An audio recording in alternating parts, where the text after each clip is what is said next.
মৰিগাঁও জিলাৰ দলৈচোৱা গাঁৱত বাঙিয়া মেলা চাব আহিলো। আপোনালোকে দেখা পাই আছে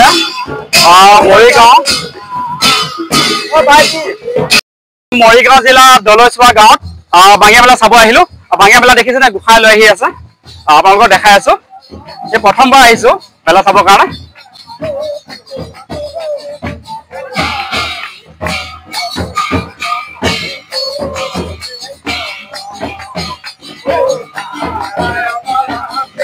মৰিগাঁও জিলাৰ দলৈচোৱা গাঁৱত বাঙিয়া মেলা চাব আহিলো।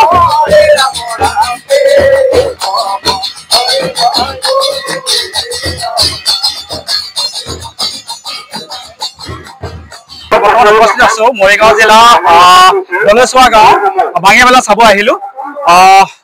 সেই পিছৰ খণ্ডখিনি আপোনালোকক দেখাম। এইটো দেখিছেনে, এইটো তৰমুজটো ললো মই বাবুক খুৱাবৰ কাৰণে। আপোনালোকে বাবু বুলি ক'লে নিশ্চয় গম পায়, যিহেতু খুৱাবৰ কাৰণে ললো। চাই থাকিব দেই, ল'ব আশীৰ্বাদ এটা দিব। দেখা পাইছেনে কি সুন্দৰকে খাই আছে তৰমুজ। বাবুৰ কাৰণে ললো এটা ডাঙৰকে।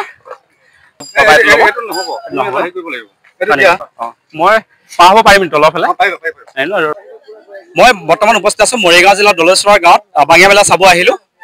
খুৰাৰ পৰা জানিম বাঙিয়া মেলা বুলি ক'লে আমি কি কি বুলি বিখ্যাত বা জনা যায়, সেই খুৰাৰ পৰা অকণমান জানিম। খুৰাই আমাক ক'ব মেলাৰ বিষয় লৈ।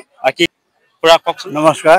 বাঙিয়া মেলাৰ ইতিবৃত্ত আছে। বাঙিয়া মেলা তাৰমানে আজি 251 বছৰমান চলি আছে। আজিৰ তাৰিখলৈকে অতিক্ৰম কৰিছে। ইয়াতে মানে আমাৰ নাওকটা, দলৈচোৱা, বৰঙাবাৰী, এই দন্দুৱা মিলি মেলাই মেলাটো অনুষ্ঠিত হয়। বাঙিৰ কাৰণে বিখ্যাত, সেইকাৰণে বাঙিয়া মেলা নাম দিছে। দেখিছে আপুনি শ শ বাঙি ওলাইছে, বহুত বাঙি ওলাইছে। ইয়াতে মানে ৰঙালাও, তিয়হ, বাঙি আৰু মিঠা আলু, এইটো কাৰণে বেছি ওলাই, বেছিকৈ বেছি বাঙি ওলায়। এইটো ঐতিহ্যবাহী চলি আছে। জেঠৰ 9 তাৰিখে আৰম্ভ হয়। গতিকে বাঙিৰ কাৰণে বিখ্যাত। বিশেষকৈ বিভিন্ন ৰাইজে আহি বাঙি বিক্ৰী কৰে, কিনে, ক্ৰয় কৰে। এনেকৈ ঘৰৰ খেতি, কোনোবাই 2 বিঘা কৰিছে, কোনোবাই 3 বিঘা কৰিছে। বাঙিয়ে খালি আৰু এনে কওকচোন খুৰা, এইবাৰ কেইবিঘা কৰিলে? মই এইবাৰ মোটামুটি 1.5 বিঘা কৰিছো। 1.5 বিঘা কৰিছো। তাৰে আগৰ পৰা বেছি আছো। আজি মেলা বুলি এইখিনি লৈ আহিলো আৰু অকণমান বেছি আছো আৰু ফাটি যায় যে বাঙিবিলাক।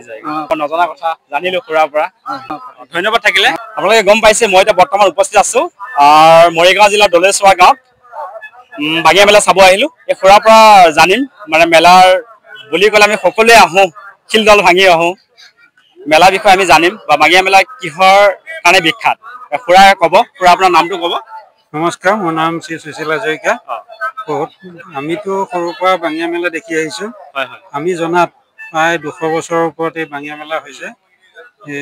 তেতিয়াৰ পৰা বিভিন্ন নামেৰে জনাজাত আছিল, কিন্তু আজি প্ৰায় 100 বছৰমানৰ পৰা এইটো বাঙিয়া মেলা বুলি জনাজাত হৈছে। ইয়াত যথেষ্ট বাঙি হয়, বাঙি বিক্ৰী হয়, বা অকল বাঙিয়ে নহয়, বাঙি, আলু, তৰমুজ, ৰঙালাও, এনেকৈ বিভিন্ন কৃষকৰ উৎপাদিত বস্তুবিলাক ইয়াত বিক্ৰী হয়। আৰু বহু দূৰ দূৰণিৰ পৰা মানুহ আহে, যথেষ্ট মানুহ হয়। ইয়াতে এজন মানুহে 15-20 হাজাৰ টকালৈ একেদিনাই বাঙি বিক্ৰী কৰে। বাঙি বেছিকে ওলোৱাৰ কাৰণে বাঙিয়া মেলা বুলি কয় নেকি? বাঙি বেছি হোৱাৰ কাৰণে ইয়াত বাঙি বহুত ওলায়, আৰু সেইকাৰণে আজি বহুত দিনৰ পৰা ইয়াত বাঙিয়া মেলা বুলিয়ে প্ৰচাৰ হৈ আহিছে। আৰু ইয়াৰ বহাগ মাহৰ 18 তাৰিখে আমাৰ ওচৰতে নাওকটাত এটা তিয়হ মেলা বুলি হয়। সেই মেলাটোত যথেষ্ট তিয়হ হয়, আৰু এই মেলাটোত অলপ শেহতীয়া বাঙিখিনি হয়। সেইকাৰণে এইটো বাঙিয়া মেলা বুলি জনা যায়, সেইটো তিয়হ মেলা বুলি জনা যায়। মেলা এদিনীয়া। শুনিছিলো 2 দিনলৈকে থাকে বুলি। নহয়, আগত 2দিনীয়া কৰা হেৰি এটা কৰিছিল, কিন্তু হোৱা নাই, সেইটো সম্ভৱ হৈ নুঠিল। আজি 4-5 বছৰমানৰ পৰা এইটো আলোচনা হৈছিল যে 2দিনীয়া কৰিব লাগিব, কিন্তু 2দিনীয়া হৈ নুঠিল। এতিয়া এদিনীয়াই হৈ আছে। এনে হয়, যথেষ্ট আমাৰ কৃষকখিনি এই মেলাটোৰ পৰা যথেষ্ট বাঙি বিক্ৰী কৰি গৈছে কৃষক। ধন্যবাদ থাকিলে। মই জনামতে এই বছৰটোৰ সৈতে অতিক্ৰম কৰিছে 251 বছৰ ভৰি দিছে এই বাঙিয়া মেলা। এইটো মানে বহুত এইটোৰ লোকবিশ্বাসৰ মতে ঐতিহাসিক, তাৰমানে এইটো বুৰঞ্জীত লিখা আছে বাঙিয়া মেলা। সকলোৱে বাঙিয়া মেলা বুলি ক'লে আমি সকলোৱে আহোঁ চাবৰ কাৰণে। এই প্ৰথমবাৰ আহিলো, দেখি মানে ভাল লাগিছে কিবা এটা। মোৰ লগতে আপোনালোককো দেখালো